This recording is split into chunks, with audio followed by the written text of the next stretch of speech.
stakeholders. Then, halfway through our visit, in the wee hours of Wednesday, December 10th, we witnessed the appalling show of force by government forces who turned riot police, bulldozers, and tear gas on the Майдан demonstrators as they sang hymns and prayed for peace. Ukrainians of all ages and backgrounds flooded to the Майдан to protect it. Secretary Kerry wasted no time in expressing the United States' disgust at this decision of the Ukrainian government, and by morning the riot police had been forced to retreat. Later that same day, I spent more than 2 hours with President Yanukovych. It was a tough conversation, but also a realistic one. I made absolutely clear to him on behalf of the United States that what happened December 10th, and more generally what has been happening in security terms, is absolutely impermissible in a European state, in a democratic state. But I also made clear that the United States believes there is a way out for Ukraine, that it is still possible to save Ukraine's European future, and that is where we wanted to see the President lead his country. And that was going to require immediate steps to de-escalate the security situation and immediate political steps to end the crisis and get Ukraine back into a conversation with Europe and with the International Monetary Fund.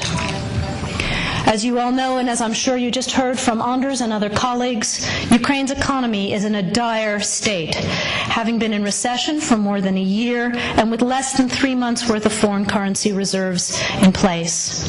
The reforms that the IMF insists on are necessary for the long-term economic health of the country.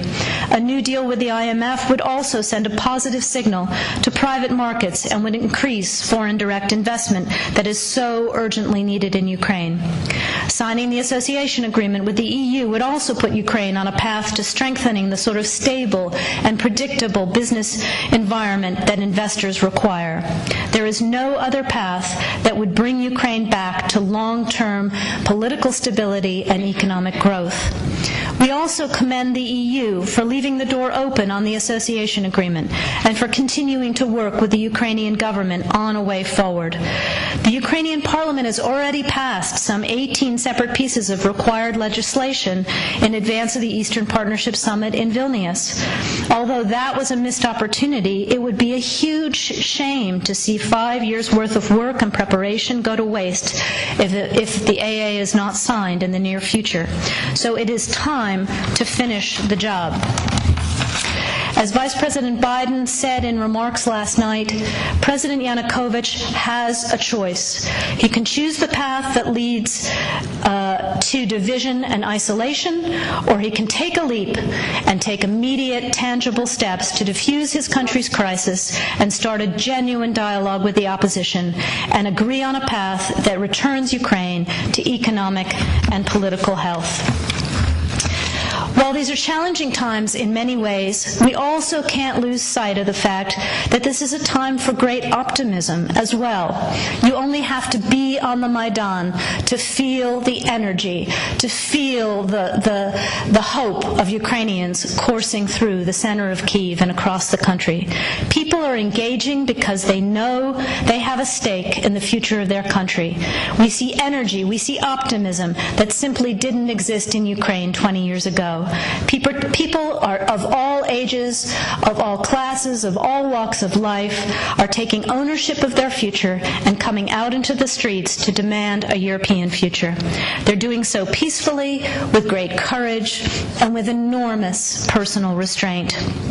Since Ukraine's independence in 1991, the United States has supported Ukrainians as they build democratic skills and institutions, as they promote civic participation and good governance, all of which are preconditions for Ukraine to achieve its European aspirations. We've invested over $5 billion to assist Ukraine in these and other goals that will ensure a secure and prosperous and democratic Ukraine. Today, there are senior officials in the Ukrainian government, in the business community, as well as in the opposition, civil society, and the religious community who believe in this democratic and European future for their country. And they've been working hard to move their country and their president in the right direction. We urge the government, we urge the president to listen to these voices, to listen to the Ukrainian people, to listen to the Euromaidan, and take Ukraine forward. The support of the people in this room is absolutely essential. We thank you for all you are doing. We thank you for your partnership all these years, and we look forward to continuing to stand shoulder to shoulder with you as we take Ukraine into the future that it deserves. Thank you very much for the time today.